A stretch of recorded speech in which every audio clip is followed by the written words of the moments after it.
So many things to monitor with the live stream. I've got the live stream up in YouTube, making sure that that's running. Got all the chat windows up. I feel like I'm in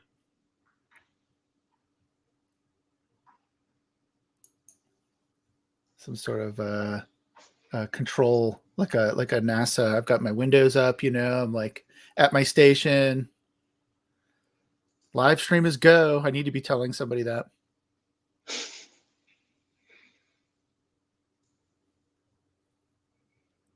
But yeah, live stream is up and we'll get started here.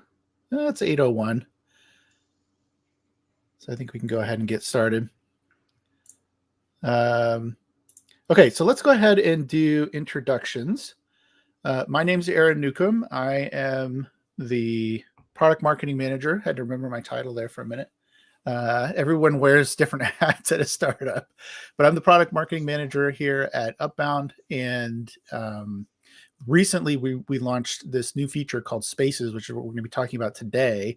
So it's super exciting, and we want to let everyone know what it is and give people a demo. And Ben, I'll let you introduce yourself. My name is Ben Howard. I'm a principal software engineer on the orchestration team, which develops Spaces and also runs our cloud SaaS product, at least the back-end portion of it. Cool. And Ben was nice enough to join today. He's actually going to be showing what this looks like in real life, or in real time, I should say. So he'll give a demo and talk about some of the technical features of Spaces. But first, let's talk about like what is Spaces, right?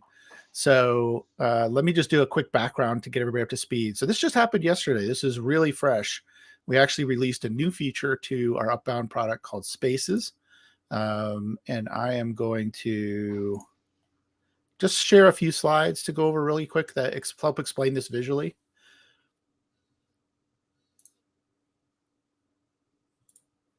There we go. So what is Upbound Spaces? Well, first, to understand Upbound Spaces, we have to talk about what we released last in April. And actually, we need to talk about what we released long before that, which is Crossplane, the open source project. So a number of years ago, the founders of Upbound created this open source project called Crossplane. What Crossplane is it lets you use a control plane to manage your infrastructure, your cloud native services and applications that you deploy. And it works a lot like, you can think of it like a Kubernetes control plane, right? So Kubernetes control plane, there's a number of things packed into that, and they manage, clusters, namespaces, et cetera, right? So control plane kind of uses that same paradigm, but for managing everything else and Kubernetes at the same time, right? So you can pretty much manage everything that you want to deploy using this paradigm of a control plane, which is great. And then, like I said, last April, we released our own product, which rides on top of Crossplane. And it uses Crossplane in the background. But what it does is it allows you to scale much more broadly. And it also provides a nice interface for you to use to roll out not just one control plane per cluster, but many control planes. And we call this managed control planes. And we rolled this out as a SaaS service, and customers have been using it. So it seems to be working pretty well. And what we heard, though, was that instead of a SaaS product, what people wanted was something that could keep their data more private and help them with their compliance needs, because not everyone is able to use a hosted service, a third-party hosted service like we were offering. A lot of them need to have requirements that require them to deploy this in their own environments, so they can't use SaaS necessarily. So we got a lot of feedback for that, and we said, yeah, sure, that makes sense. Let's do it. So what we did was we came up with this feature called Spaces. So it has a lot of similarities with what we released back in April. The difference being that you're able to deploy now manage control planes, just like you were in our SaaS product. You're able to deploy those in your own environment. So if you have your own environment in AWS or Azure or GCP, or even if you're running Kubernetes clusters on-prem, you could actually deploy spaces there as well. And you get the same sort of functionality where you've got managed control planes. You can deploy all your cloud native infrastructure, keep it up to date, do reconciliation.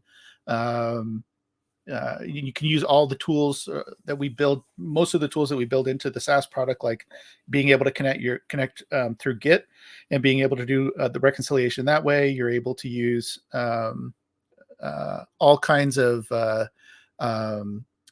what am I trying to say? Like if you were trying to do GitOps basically for infrastructure, the way that you interact with spaces and the way that you interact with our SaaS product, you can actually do essentially GitOps for infrastructure, where you put everything into Git. All your configurations are there, and then you can update those. And when you update those, you can push those out and everything gets reconciled. So we're really excited about this feature. We really think, since a lot of customers were asking for it, that customers are really going to like the fact that they can now deploy managed control planes in their own environments, as well as you can still obviously use our SaaS product. It's not going anywhere. It's going to be there for a long time, but you can still use that, or you can choose, if you have compliance or privacy requirements for your organization, you can choose to use Spaces and deploy managed control planes basically wherever you want, wherever you're running a Kubernetes cluster, and get the same managed control planes with better scalability and all that good stuff. And I just talked about that, actually. So an important differentiation is with the open source project control plane, Crossplane, you're going to have to run control planes in a one-to-one relationship with Kubernetes clusters, which works. People do it every day, but it does mean that you have to manage those Kubernetes clusters, and so it requires a little bit more management on your part to be able to do that. So with Spaces now and managed control planes, you can actually have one Kubernetes cluster essentially running in the background. And you can have many control planes running, and you can spin those up whenever you want and manage all of your infrastructure from there. There are reasons why you would probably want to have more than one space going at one time, depending on how your environment's set up. If you have some firewalls between places, or just organizationally you need to break up spaces into different regions or something like that, there you can certainly do that. There's no reason you can't. But with the scalability offered in Upbound, you probably have to do a lot less than that, and you don't have to manage all of those Kubernetes clusters every time you want to spin up a new control plane.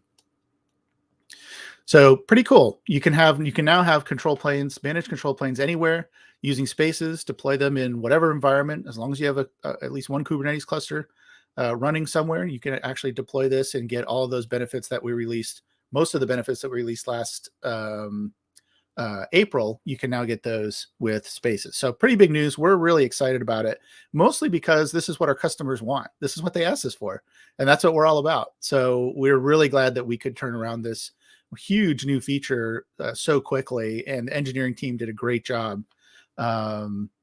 getting this ready quickly. And I think customers are going to really love this. So it's really cool. Yeah, so that's Spaces. Ben, do you want to go ahead and maybe share your screen, and you can show how easy it is, at least from my point of view, how easy it is to deploy a space in your environment? Sure. Let me just make sure I find the right window. Always a trick when you have multiple monitors and multiple things going on. Yeah, and I've made the cardinal sin of having way too many windows open, like a engineer. All right.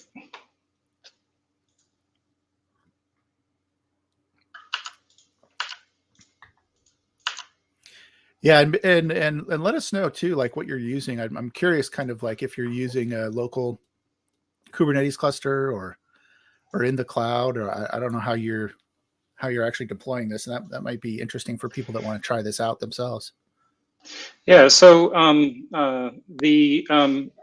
so in terms of the deployment, how I'm actually going to approach this. this demo is, and my screen is shared, so just need you to accept it, Aaron. Oh, sorry. Got to pay attention. There we go. All right. So like all good engineering demos, we're going to be playing with a CLI.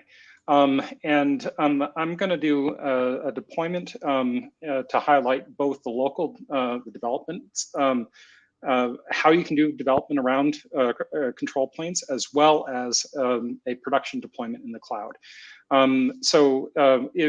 If you're playing with spaces, you'll notice in the docs we talk about how you can deploy to the cloud, but there's also kind clusters, which are great for local development.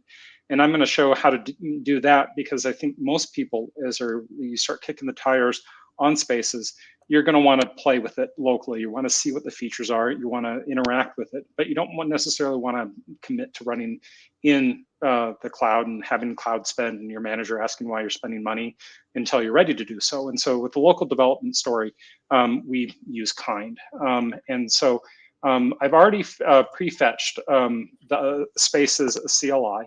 I'm sorry, not the Spaces CLI, the Up CLI, which is how you can deploy it. One thing that we've taken great care to make sure is that the user experience is nice. So what we don't want to do is, tell you go get this Helm chart and set these values and all that stuff. So you can get started simply by doing a few commands. And now one of the important things before you go trying to do this is you actually need to get a pull secret. So that means you're going to need to reach out and talk to sales, and they will give you your pull secret. The second bit of things that you need, not so much for the local dev, but for going to cloud, is you also need to have a domain name. And so if you're doing local, don't worry about it, kind. But if you want to go to the cloud, you'll need to have a domain name that you control. And I also just want to break in and say that if you want to try this out, if you're not a current customer and you want to try out Spaces, you can. But you will need to get that key from us. So once you start your trial, if you want to do a free trial, it's 30-day free trial, no credit card or anything. If you want to try out Spaces and you're like, oh, this looks cool, I want to try it. Just go ahead and start your free trial, and then use the contact us form on the website, and we will get you that key. So I just want to let people know that that's the way they can do it if they just want to try it before they are a customer. Yeah. Now, one thing that kind of a pet peeve when people show off CLIs and things like that is they don't actually show like what the options are. And so before you get started, take a look at what your options are for SpacingNet, because you can do all sorts of different ways to be able to customize it. And you can see here. And Ben, one more thing. I'm just seeing a terminal window with K9s in the. Oh. Wow. Okay. So let me find the, I'm sharing the wrong window. Oh, that's embarrassing. I was like, man, he's really typing away somewhere else. This is going to start any moment. Yeah. And I've been putting stuff. So, I guess oops, didn't want vertically. There we go. All right. So, let's do this. So, what I was saying earlier is the Up CLI is pretty neat. So I'm going to do upspacingnet-help, just so you can see what the options are. And you can do all that stuff, but and do different customizations. But I'm going to go ahead and put in some values. And now the Upbound account, that's the one that's going to be the name of your organization or your account. And then this Spaces token, that's what I was talking about with the pull secret. And then the router host is the domain name that you own. And then the space version, just look at the docs and they'll tell you what the current version is. And then to get started, it's actually really simple. And so I've already pre-allocated my cluster, my kind cluster, for doing this. And I'm just simply going to put my values in here and let it do its thing. The very first thing that it's going to do is we do a bunch of detection to figure out like where are we running. And you'll see here that we're going to set the defaults for vanilla Kubernetes in kind. and for GKS, GKE, EKS, and AKS for Azure, it will actually tell you that it's doing that. And it's then saying we're going to have a public ingress, which will be exposed locally, so that we'll be able to actually interact with it. But then it's going to say that it needs some other things installed, and it's going to go off and do the install. And in about 5 minutes, everything will be set up and we'll have an actual cluster. But since this is a demo and people don't like to just sit around and watch paint dry, I'm going to split off into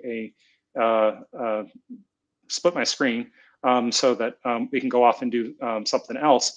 And so I'm going to go over and I'm going to set my context so that I can go against an actual one where I've already pre-allocated everything. And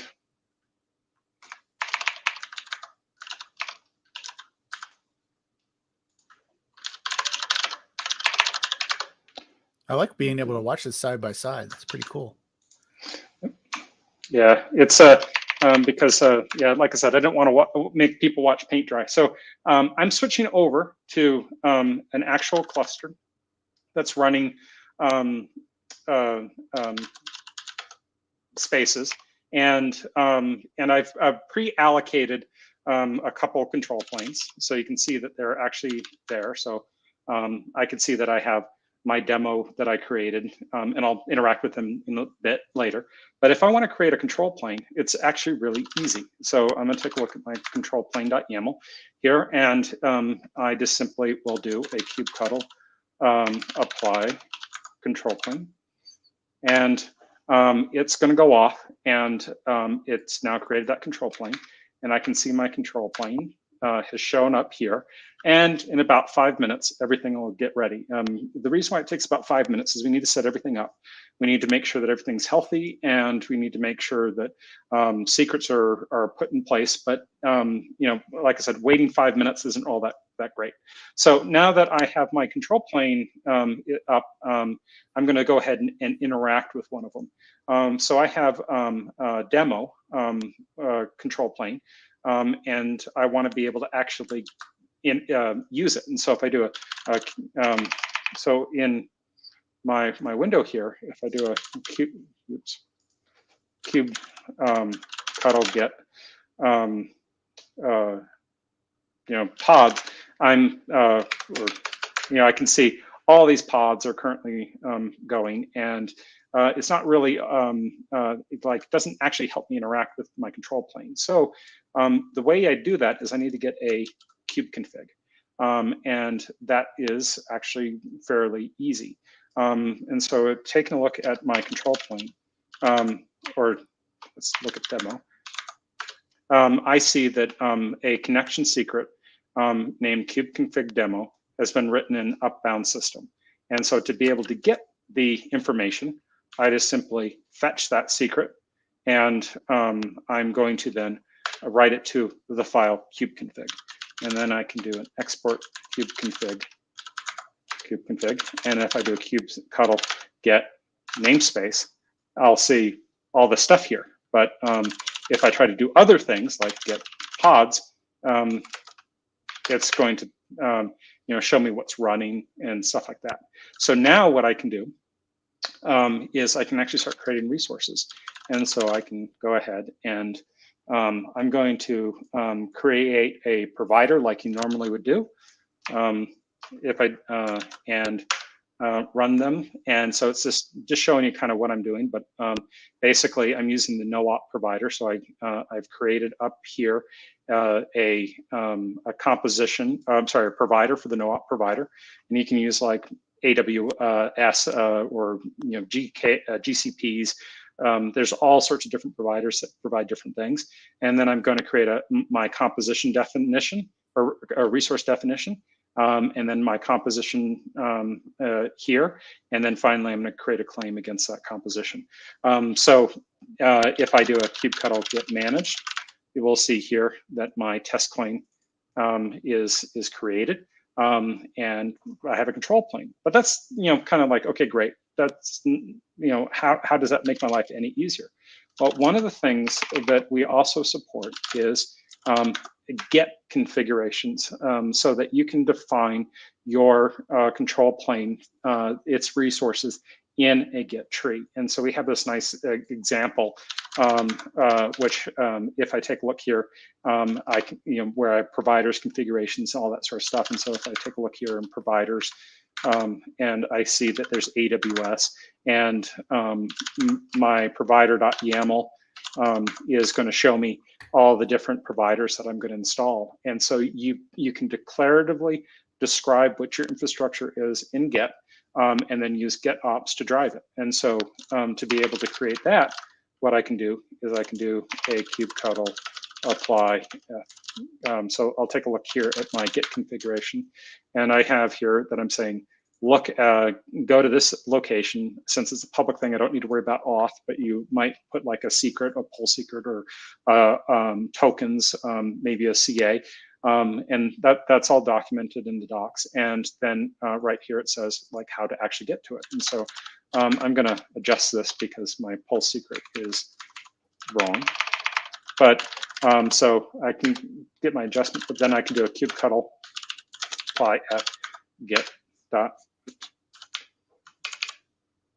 And now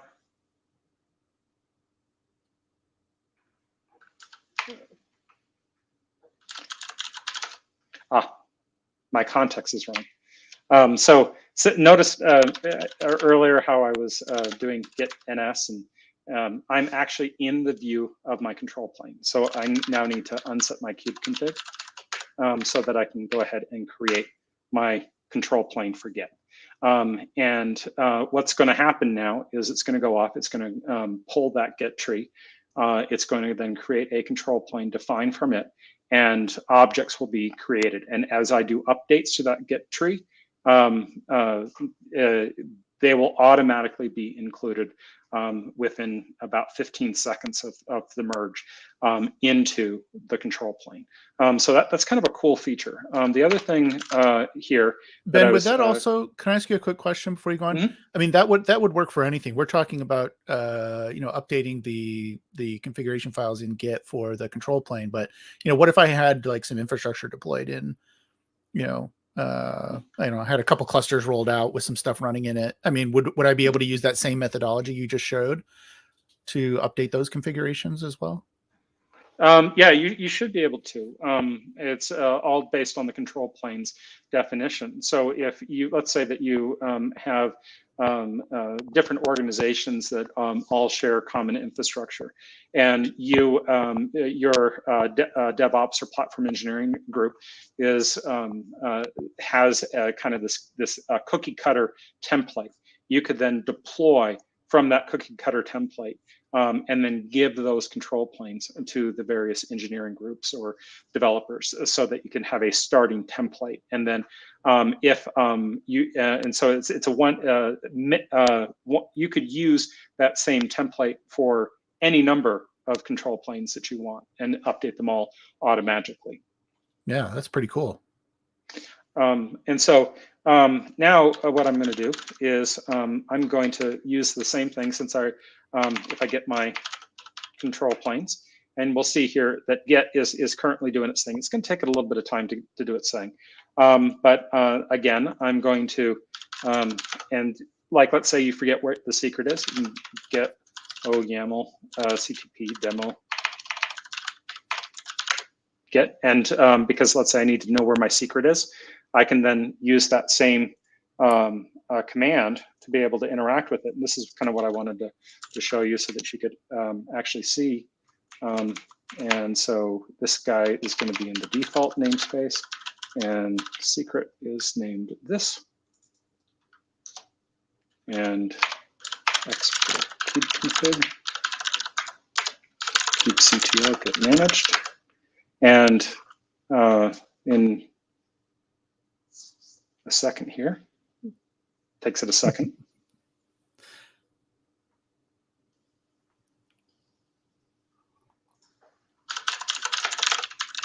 It's probably because it's not configured right, but you'll see here, like all these providers, they all got installed from the get tree, and I can get my get XRDs, and I can also get my compositions and all that stuff. All that came from Get. So that's awesome. that's And I should say too, for people that are new to this, we talk about providers and all this stuff, right?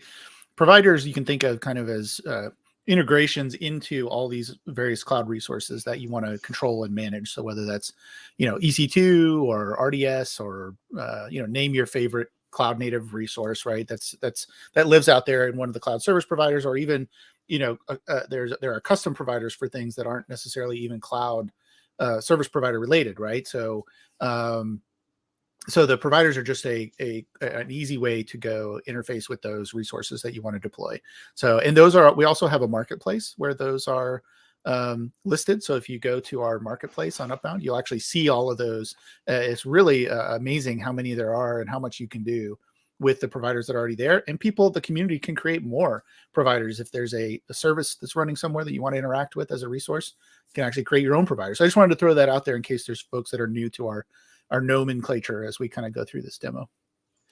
Yeah, and so kind of this kind of concludes my demo. But the one I think key takeaway that I would say, if you're getting started with this, if you're new to Crossplane and Spaces, the key takeaway is start with a kind cluster to be able to do your development, and then I would recommend that you develop in Get. So you develop your resources, put them into a Get tree, deploy using local dev or kind clusters from a Get tree, and then you can go ahead and move into production by running clusters in the cloud. And being able to, I think the thing that is often missing is the development story of how to actually get started and go to production. And the ability to play locally gives you a low friction way to be able to test things out, see how things work, figure out what sort of patterns you want to use. And then when you go to production, you deploy to the cloud using the same CLI. You set up your DNS entries, and then you can start deploying from Get so that you have a nice model of how to be able to run your infrastructure. One of the things that kind of the target is that a control plane shouldn't be a pet. It should be something that we treat it as cattle, something that you can create many of them. And with the upstream Crossplane, it's kind of like a pet. You deploy it into a cluster, you run it. You only have one control plane inside of Kubernetes, but with this one you can have many control planes, and we're focusing on how to scale it out so that people can have a control plane for each team or even each developer, and there's freedom. So with that, yeah, you answered what I was just gonna ask, like some more examples of when you would deploy multiple control planes, like what would a typical organization be thinking of? But you answered a few of those already. Like you might have one per team, or I don't know if you have like different business divisions, that you're servicing as a platform engineer, for example. You've got these different divisions, and they have their own development groups and everything. Maybe that would be, give those folks different control planes. Any other examples that you can think of?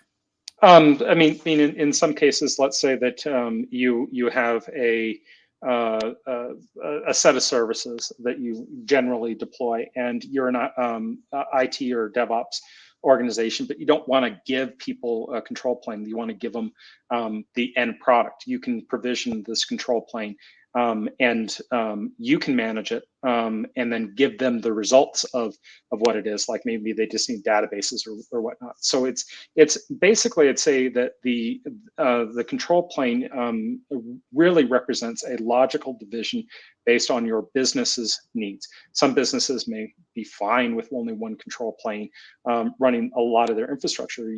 Maybe you have like IT's control plane, where all the special stuff that you don't want to expose to people, or maybe you have one where you have one per product or line of business. It doesn't really. I don't want to paint a box saying that you can't do, like you have to follow one pattern. It's what makes sense for your business, and what makes sense for your security domains. Yep. Cool.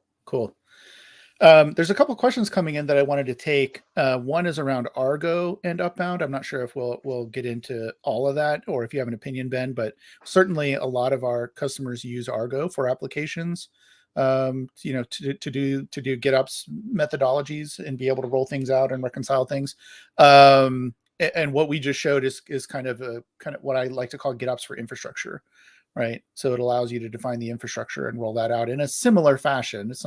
We're not using Argo, I don't believe, in the background or anything, but it's a similar sort of paradigm where you're using Git to store all your configurations. And if you make updates, you can go out and reconcile those updates very easily. Anything to add to that, Ben, from your perspective? Or no, good. I mean, we're definitely working on the Argo stuff, and I know the docs actually talk a little bit about ecosystem integrations, and they call it Alpha, where they talk about how to actually enable Argo, and it's an alpha feature right now, and so if you're wanting to play with it, absolutely play with it and give us some feedback about how things are working. But it's, like I said, alpha feature, so things might change, but it's there because we want to get some feedback.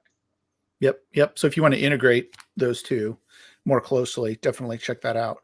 Also, another question that came in from Dan. He says, how do you configure the cloud account secrets for if you have multiple spaces? Yeah.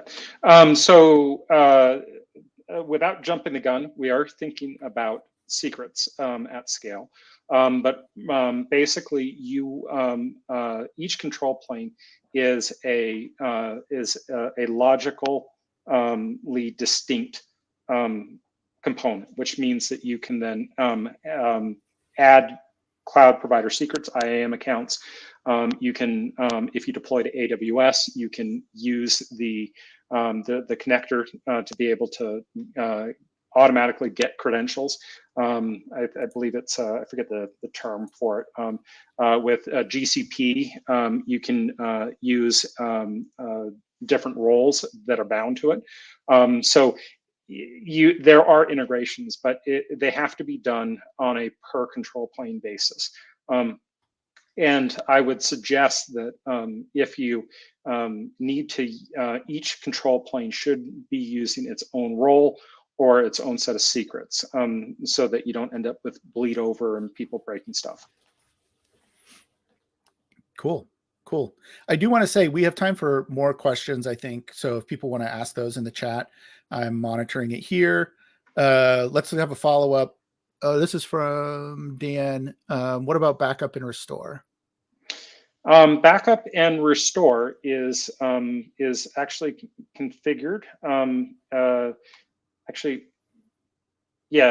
So we are currently running that, and that is something that is the CLI should actually cover that, but it's in the docs.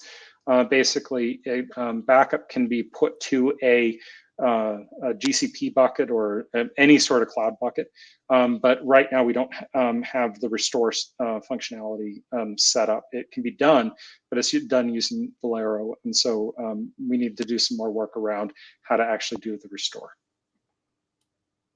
Cool. We've got more questions coming in, so we'll take those. But I also want to just let everybody know that there's also a webinar coming up in a few weeks, I think 3 weeks from now. You can sign up for that and get more information, or if you're interested in what you see and you just want to learn more, or maybe share with your colleagues, that would be a great way to share with them, to let them be able to kind of get, they can watch the recording of the live stream, but I think it might be better to watch, especially if they're new to control planes and cross plane and Upbound, might be better to watch the webinar, because we'll go over all of that in more detail there too. So do sign up for the webinar and get more information and share that with your colleagues is my recommendation. Another question from Danny says, I noticed vCluster is being used. but do we need to be concerned about its performance limitations as the additional layer? No, no. So yes, we are using vCluster as a way to be able to separate things. In terms of its performance implications, we've done a lot of tuning to try to make it actually to reduce the overhead and as well as to improve the isolation. vCluster, while it is used, is simply an implementation detail of how we run it, but we manage it through compositions and through crossplane itself. And so when you do upgrades, it'll get upgraded. There's nothing really to worry about in terms of like, is it going to affect performance or not? It's like I said, it's just an isolation method to keep the different control planes separate. And those V clusters are not exposed locally, or I guess outside of the cluster itself. We have a router in front of it that handles authentication and handles making sure that we don't have things being exposed to the internet, and so it's well isolated. Yep. I don't know if I answered your question, Dan. Yeah, let us know if there's more. He has more questions. I'll get to it in a minute. But I mean, that's one of the biggest differences, right, between running this yourself or using Upbound to do it, right? It's one of the things that we're able to do above and beyond the open source project is we're able to make some of those tweaks without affecting other things that you wouldn't want to do necessarily in an open source project. Is one of the ways I like to talk about the differences. But it just gives us a little bit more control over those things, makes things a lot more scalable that way. Yeah, the scale point I think is important. So by one of the reasons for running individual control planes inside their own V cluster is for performance. So like as you add, like a limitation in Kubernetes is as you add more CRDs and as you add more objects, the memory footprint of the API server balloons. But the other thing that you also end up having is reconciliation times go up. And so by dividing things up, and this is when I was saying earlier about logical divisions, is that if you break things up and run them on their own control planes, you use less memory. I mean, you're going to use more memory, but you use less memory per actual deployments in terms of like you aren't going to be have this one API server that's running like 8 gigs of RAM. You may be running like 300-400 megs of RAM, but then you'll also get better reconciliation times, and you'll be able to interact with it faster than if you were running like 1 mega control plane and we were playing tricks behind the scenes to be able to hide resources. Yep. So Dan asks, will there be some user interface for this? And the answer is we're looking at that right now. No commitments on timing right now, but it's definitely something that we're working on so that you can use something, because I didn't show it in my slides, but there is a GUI interface for our SaaS product, our managed service that we provide. So if you sign up for a free trial, the first thing you'll notice is there's a great little GUI here that I can use to see all my control planes and stuff that's going on.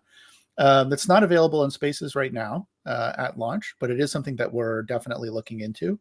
And so we'll have more news about that in the future for sure.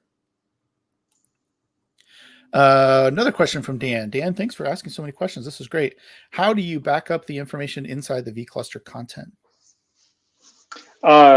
It's done automatically every 12 hours. And so you don't actually need to do anything. I'm looking over the docs, and the docs don't say how to do that. So it looks like we probably need to do an update. That's there. We'll get some information about how to do that, but it's done automatically. And you'll effectively, what you do is you configure a bucket, and then we use Valero on the back end to take a snapshot of all the objects, put them into a bucket, and so you don't need to really worry about that after we get the docs updated. Mm-hmm. Cool. Dan's got some other questions about performance and stuff. I mean, what I would recommend from here is basically anybody that has questions or wants to see it, go ahead and sign up for the free trial. Just go to upbound.io, sign up for the trial. Like I said, when you sign up for the trial, it'll automatically kind of create your the Upbound SaaS part of it. But then once you get that, all you have to do is contact us and get your key so that you can deploy this as we just showed in Spaces. And then you can monitor the performance for yourself, because everybody's situation is going to be a little bit different depending on how many CRDs you have and things like that. But Ben, I mean, comparatively to vanilla crossplane, I would characterize the performance in terms of CRDs and things as being much, much better, right? With the way that we've deployed this for Spaces in this case. I would say that the scalability is better because you can break up, but it should perform comparatively the same on a one-to-one basis. And so if your crossplane has 200 CRDs and 200 managed objects, I would expect it to each individual control plane to behave similarly. So you shouldn't be too surprised with that. The other thing, Dan, I would suggest, if you go to the docs, there is a section on observability, where one of the areas we've done some thinking is like, how do you actually measure those questions? And what you can do is deploy Prometheus and Grafana, and we published a dashboard which will show you how things are performing, where you actually can see how long are the webhooks taking, how many what's the resource utilization. So you can measure all that stuff and actually get the ability to be able to see per control plane metrics and information. And if you play with that, Dan, and you see something and you don't like it or something like that, or maybe there's a bug, we'd love the feedback. One of the reasons we publish that information is customers are definitely asking that question. And we also needed a way to be able to measure things ourselves. So play with it and let us know. And correct me if I'm wrong, that's something that's new to Spaces as well, I believe, is the OTel collector, right? Mm-hmm. That's yeah. So it's pretty standard Prometheus and Grafana type of monitoring that you can do there. Yeah. So one of the interesting things, going back to the fact that we implemented this on vCluster, is there's metrics that we want to be able to get, but getting them out of Kubernetes and then aggregating them kind of is it's rather unfun to try to get those things out. So what we did was we used the OTel collector, and we're funneling all that information into OTel, and then that's being exported, and you can scrape it using Datadog, Prometheus, whatever collector, as long as it supports a Prometheus style metrics, you'll be able to get that. And you can reach out if your needs are more than just standard scrape it using Prometheus. Reach out to our sales team and give us we could probably support you on that. Cool.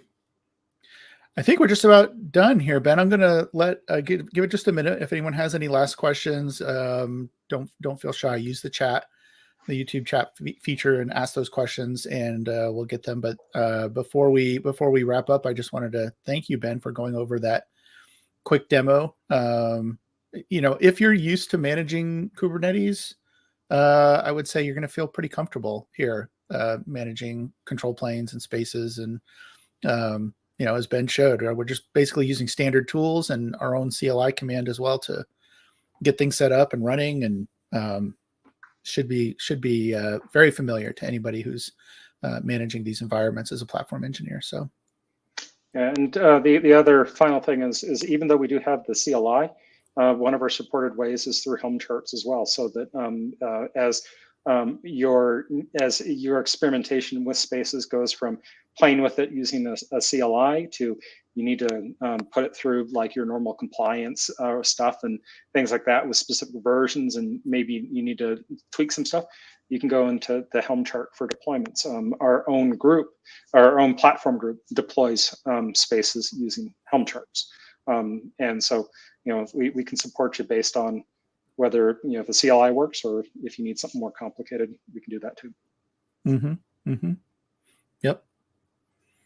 Yep. And it's worth saying, ultimately, the nice thing about the way this works, the way I look at it, and the thing that I like about it is we're ultimately dealing with setting up, standard APIs, right? Not some funky special thing that you have to learn, right? Ultimately, you're going to be able to set up APIs for people to use either in your organization or, to have developers deploy. Maybe they're using Backstage or whatever. But because we're using APIs, then all you need to know is how the API works, and you can create stuff very easily, as opposed to going through an interface and doing all this crazy stuff. So that's the other, looking down the road at, once I have this set up, and now, how do I use this in my organization?